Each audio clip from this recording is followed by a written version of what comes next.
Good evening from Rocky Mountain PBS. I'm Cynthia Hessen. This is Colorado State of Mind.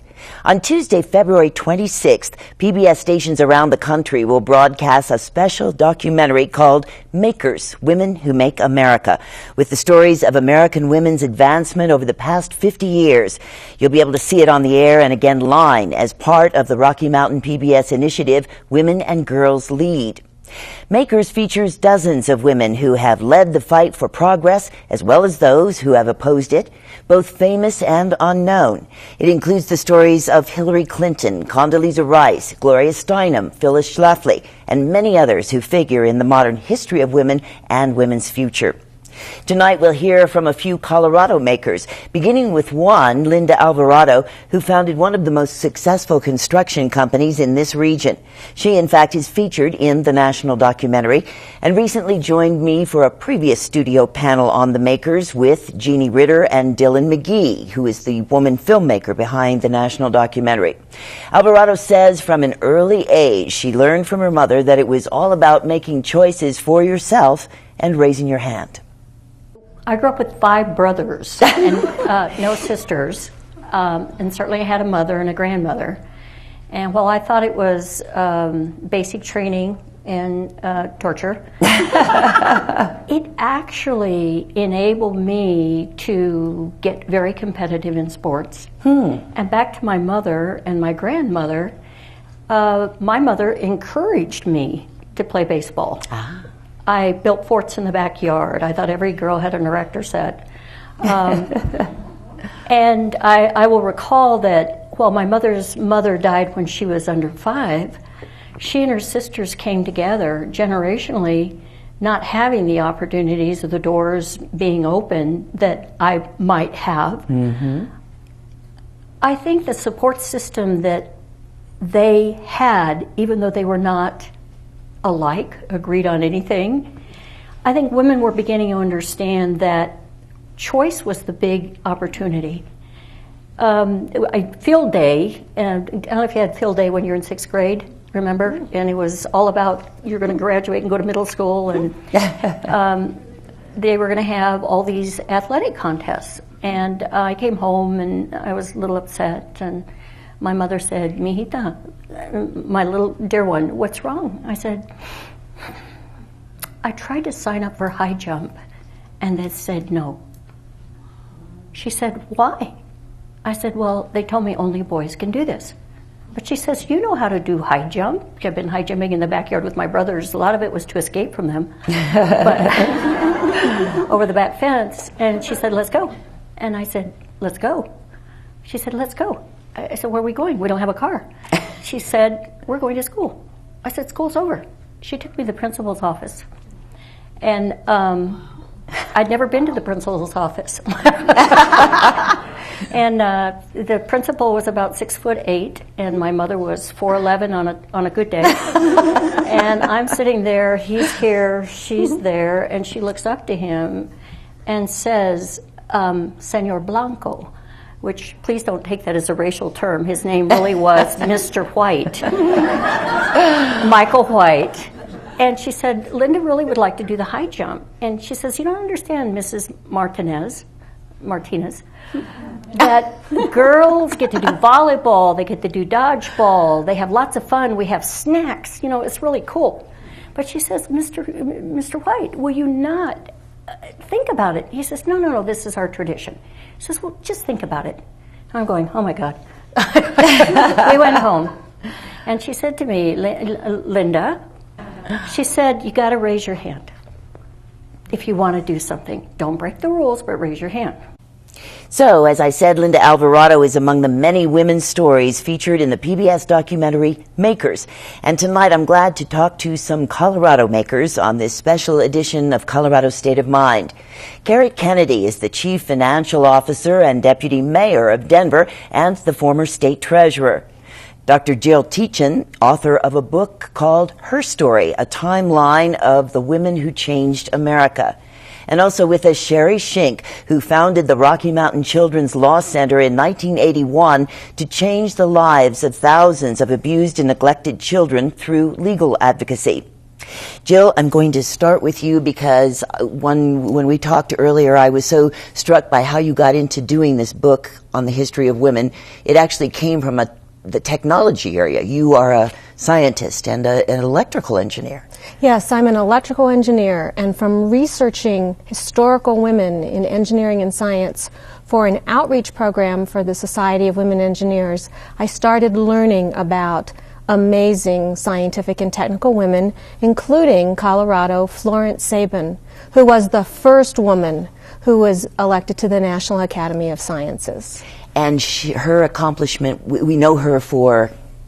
She was active in researching white cells in the body and how the immune system works in the body. That is wonderful. And so then somewhere along the line you started, how many stories are in this book? Over 850 women from 1587 to 2007 in a beautiful, vivid visual timeline with another Coloradan who wrote the foreword, Madeleine Albright. Oh my goodness. That is, when you start thinking of all the women who have connection to Colorado, it is quite amazing, Madeleine Albright being one of them, and Golda Meir, and I'm sure all of these people are in the book. And Linda Alvarado, who is also in the book. All right. Well, Carrie Kennedy, I first remember meeting you when you had authored Amendment 23, which people know is a constitutional amendment which gives more money to schools. You then went on to several state positions, but you didn't start as Treasury Secretary, right? You started I worked my way up and then ran for office in 2006 and served for 4 years. So I know you worked for Governor Roy Romer. He was a champion, wouldn't you say, for women to take leadership roles? He absolutely was, and I really stand on the shoulder of so many women in Colorado's history. You think of Gail Shetler, who almost became Colorado's governor, Joan Fitzgerald, first female president of the Senate here in Colorado. We've had wonderful, wonderful women leaders in Colorado that really laid the groundwork for somebody like me to be able to come in, run for statewide office, serve in statewide office. So it's been a real privilege. I would like to know more about being Deputy Mayor of Denver, but I also want to bring Sherry Shink into the conversation. We, too, have been friends for a long while, and I've always been impressed with what she set out to do, which was be a voice for a lot of children who don't have an adult voice for them. That's right. I was initially recruited to come to Colorado because of the work that I was doing in Pittsburgh, running a children's law center. And so when I came here, I was really feeling like I was coming to the best place in the nation in terms of doing this work. I was inspired by all the professionals, certainly the Kemp Center, and all of the sort of cutting-edge work that was being done. But what I was stunned about, and I want everybody to know this was 33 years ago, so we're not talking about yesterday or today, but the advocacy for children kind of stopped short of the courthouse door. And that there was not a lot happening in that courtroom for children. And so I was in the back of a courtroom one day and watched the story of a child unfold, and a really striking and traumatic thing happened for that child in terms of being moved from the only family he had known for 2.5 years, which was a foster family, and being placed in a different foster family because the relationship that he had with the family was interfering with reunification. Now, this was a severely disabled child, and the parents were clearly incapable of raising him. And so I was not a party to the case, but to this day, I regret that I remained silent. And when I walked out of that courtroom that day, I vowed never to be silent again. And that gave rise really to my work to create the Children's Law Center and to really be warriors for kids, to really seek justice. That is one thing that I think in past times, women's jobs, were generally, nursing and teaching and so forth, and they still are, and those are still quite noble professions to take up. But now it seems as though we're seeing more of a sifting, like what are women good at, for instance, standing up for children, that you might not as readily see men doing. I know you're going to argue with me about that because you have a lot of fine men you've worked with on this, haven't you? Yes, of course. Yeah. I think each of us whether we're women, whether we're men, whomever we are, I think that each of us is uniquely able to do whatever it is that we're passionate about or committed to or trained for. And I think when we think about our children and raising our children and inspiring our children, it really needs to be about you can do anything that you want to do. Because what I find is that each of us, whatever we have in common, what we have that's unique to us is our experiences. So we may have been well educated, we may have come from wonderful and loving families, but our experiences are going to drive who we become and how we act out from that, source of talent or passion. And so I think it's really about each of us contributing uniquely to the collective effort or the community. And that's what I found in researching all those women in the book, who, by the way, have made contributions across every field of endeavor. I'm amazed there wasn't a book before 2008, frankly. There wasn't a book. But going on what Sherry said, when people ask me, well, what is it that means that these women are in the book? Why did they do what they did? It was because of their passion, and it was because of their determination, and it was because of their persistence. Because many, many of them, even today, women are told they can't do certain things, or that women don't do things. But think about the women before women had the right to vote. Think about the women before women had the right to own property, before they had the right to their own wages. And so passion, determination, and then persistence, keeping doing it, like what Sherry did, like what all of us have done, to keep doing it in spite of the fact that women don't do or can't do or shouldn't do these kinds of things. Carrie, when you got started, you went to law school, of course, and then proceeded from there. Did you always envision yourself working in a city or a state position? No, and just, I think Jill's absolutely right in the point Sherry made. It's passion, it's determination, it's real advocacy that women bring. But I think the difference in our generation now is the professionalism. We grew up with the opportunity to go on to law school or business school, to start our own companies, to have professional careers. Women, I think, always led, but maybe it was as volunteers or it was through their community or their church.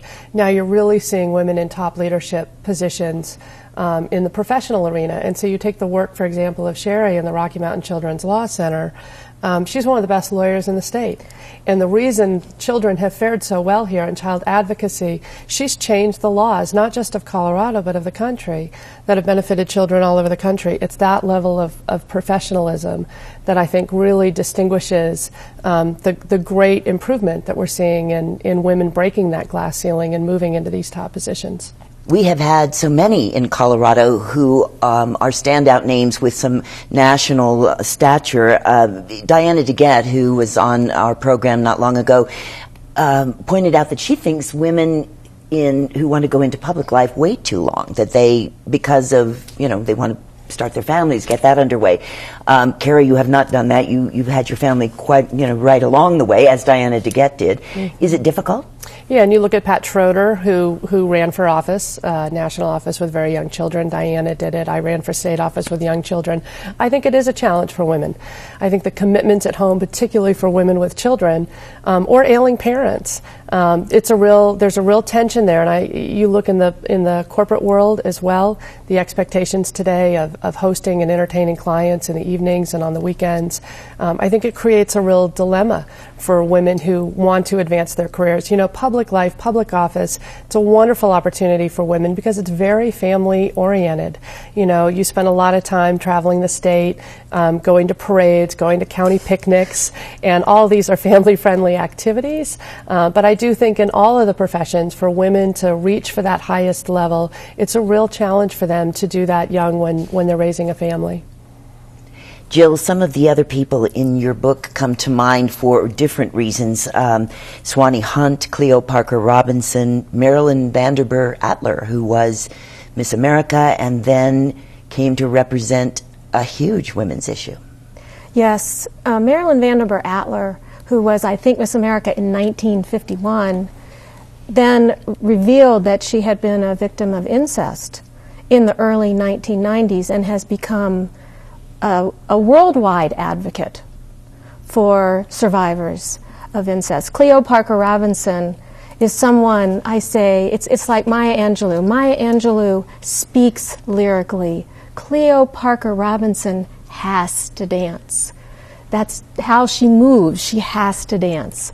So we have amazing women. We also have the first woman jockey, Anna Aldred, in 1939. We have amazing, accomplished women here in Colorado. Sherry, you say that passion drove you. I know it has been a lot of hard work, and as Carrie mentioned, you've changed policy. That had to have been an uphill climb. Did you feel being a woman had anything to do with it? Helped you? Hindered you? You know, it's interesting. I never thought about it as, I never thought of the challenges as being because I was a woman. Now, I might be naive in that, and maybe, in fact, some of them were. There are times that I look at situations and I think, now, could a man have accomplished this better, differently, or whatever? I think when you're an advocate for children, it's a struggle. And so I felt that the population I was fighting for made it difficult. I think that it demanded incredible time. I think it demanded incredible fortitude just to deal with the intense pressure, because the pressure to compromise and the pressure to kind of collaborate, which is very important in and of itself, and it's important to achieve results as well. However, if we're compromising on the backs of children and we're not really pushing hard enough or far enough or demanding enough, then we're really not the advocate that children need us to be. And for many disadvantaged populations, the beneficiaries are a part of that effort. So battered women stand beside the advocates and many others, but with children, they're invisible. And so we have to fight harder. And if we think about how hard we'd fight for our own children, and then think about all that we give up when it's somebody else's children, it's pretty dramatic. We tolerate a lot. And I don't think it's just Colorado. I think in this nation, we have an incredibly high tolerance for the abuse of children for lots of complicated reasons. But I think that we need to do more, and we need to do it better. And despite the last 33 years, there's still so much more to do. Well, we're glad, though, that you're going to be easing up a little bit. The Law Center goes on, but you are going to be President Emeritus now. Yes, 1 foot in, 1 foot out, kind of. I will never leave the cause. I will never leave the work of children. I'd like to think about big picture issues. I'd like to think about, a major documentary that really informs this nation in a way that people aren't informed about what happens to kids. There's a confidentiality issue. There's this very difficult, hard issue that people don't want to embrace. So there are lots of reasons why we need to get the community to mobilize for kids. I would just add, this degree of advocacy is such an important, it's a historic change. When Sherry said, I'm not going to stop at the courtroom door. I'm going to take my level of professionalism and I'm going to start a law center, and I'm going to advocate all the way up to the highest court in the land. You see the work that Lenore Walker did. She's here from Colorado representing battered women who kill their abusers, and the sweeping changes that she brought forward. Today we have an organization in Colorado called Children's Voices, and the woman who's heading that, Kathy Gephardt, has sued the state of Colorado on behalf of all of its almost nearly 1 million school children that the resources in public schools today simply aren't what they need to be to provide a quality education to all kids throughout the state. So you see women stepping up, as they have for so many years, but the level of professionalism, the level of integrity, the level of advocacy, I think has really stepped up, and the change is all very positive because of it. Jill does a lot of mentoring of young women in science topics. Isn't that true? Yes, for over 30 years. I think that's one of the things you find with women who are advocates, that this is passionate, it's driving us, and it's driven us pretty much our whole adult lives. So yes, over 30 years of mentoring young women. The field of engineering has so few women in it, lower than almost any other field, about 10%. Why is Still, that? oh my goodness, it's so complicated. Okay. I have a theory, but I'm not sure that anybody else would agree with it. But we're still at 10%, or only 10%. And I've been working for 30 years to get more women. It's a phenomenal career. We couldn't be sitting today in a studio with a television program that's going to be televised without the work that engineers do. We wouldn't have gotten here in our cars, we wouldn't have had our food, we wouldn't be comfortable, we wouldn't have lights. I mean, it goes on and on and on. And so I think it's incredibly important for all people to be involved in advancing our technology, and women have to be part of that workforce and that equation. I'm sure you must have changed many minds over because you do so much speaking and so forth. Do you foresee that this 10% will grow over I've been time? working on it for 30 years. It is my fervent hope that that number will grow, because we need all voices in every area that we're in, not just engineering and not just science and technology. We need all of our voices. Speaking of percentages, we saw last fall that we now more women were elected than ever before to the Congress. We have 20% women now in the Senate, I think it is. Is that good enough? Do we go for 50? Yeah, no, I think we need to be at 50%.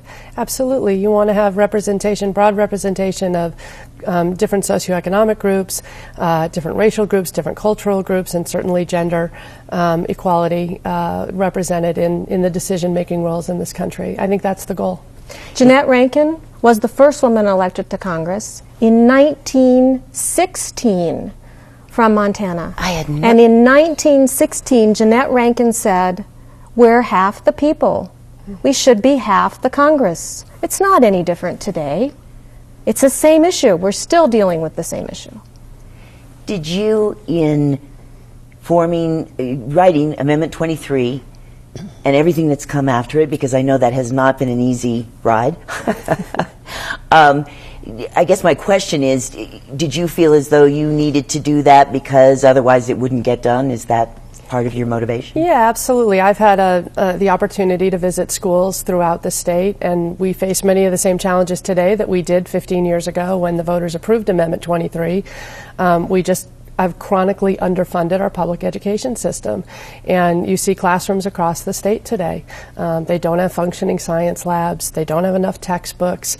Our teachers are paid less than they are around the country and in neighboring states, so we lose talent, and we have an awful lot of people working to try to improve that situation. But when you look at opportunities for women and young girls to go into professions like engineering or finance, which I'm in, or mathematics, there's a real need in our public education system to make sure that we're providing those opportunities within the schools, opportunities for sports, opportunities for the type of enrichment that young girls and boys need in order to go on and have these types of opportunities in the professional fields. So that type of advocacy today in Colorado is as important as it was 20 years ago.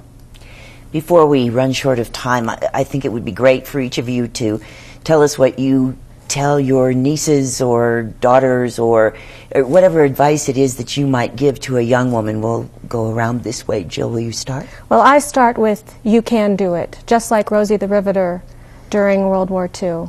A woman can do anything that she sets her mind to, but it takes hard work, it takes passion, it takes determination, and it takes persistence. Probably also takes a mentor, don't you think? A mentor is incredibly helpful, yes. And Sherry? When I talk to clients, I do have a nephew. My nephew can advise me. He's so brilliant and wonderful. But when I talk to young people in the system, particularly and foster kids, I want them to know that that label that they seem to feel is like tattooed on them is not a limiting one, you know. But there is an expectation sometimes that foster kids can, well, they can get their GED. You know, it's really not about college. I mean, only 2% of the foster kids in this nation ever graduate from college. Oh my goodness. That is And remarkable. so my goal is to let every single child, whether they're 5 or 15, know that they can do it. And if we in this nation think that we have done what we've done alone, we're kidding ourselves, because none of us does it alone. Everybody needs somebody else. And the fact that you're in foster care doesn't mean you can't find that somebody. And I will help you to find that somebody, or I will be that somebody. But you just need to rally the resources to ensure that you have the mentor that you need to make sure you stay in school, and that you have somebody that you can look to help you fill out those applications. And then someplace to go when you have Thanksgiving break. I mean, there are so many practical things for that population. But for me, it's always about just that constant refrain of you can do it, you can do anything you want to do, and we're here to help. Carrie, some last words? Yeah, I always just give my daughter the advice of find your way to make a contribution. I think it's different for everybody. And advocacy is one area. I think of women today, Kim Day running Denver International Airport, Tracy Huggins running the Denver Urban Renewal Authority, Patty Gaveau just retired as the head of Denver Health. Women are making tremendous contributions in our community. And it's unique to everyone, but that's the charge. We have dropped so many great names here in this half hour. I'm so glad that we did. Thank you. And that is Colorado State of Mind for this week. Thank you to Carrie Kennedy, Sherry Shink, and Dr. Jill Teachin. You may see this program again at video.rmpbs.org. Thank you for joining us tonight. I'm Cynthia Hessen. I think that's right. I think I would have never gone to law school had my mother not pushed me, you know. But having gone to law school and then discovered the challenges that were out there, I felt more confident about taking them on. So I think we all need support. I think we all need somebody saying, good job, especially at the end of a bad day. Good job, you know. Yeah, encouragement is important.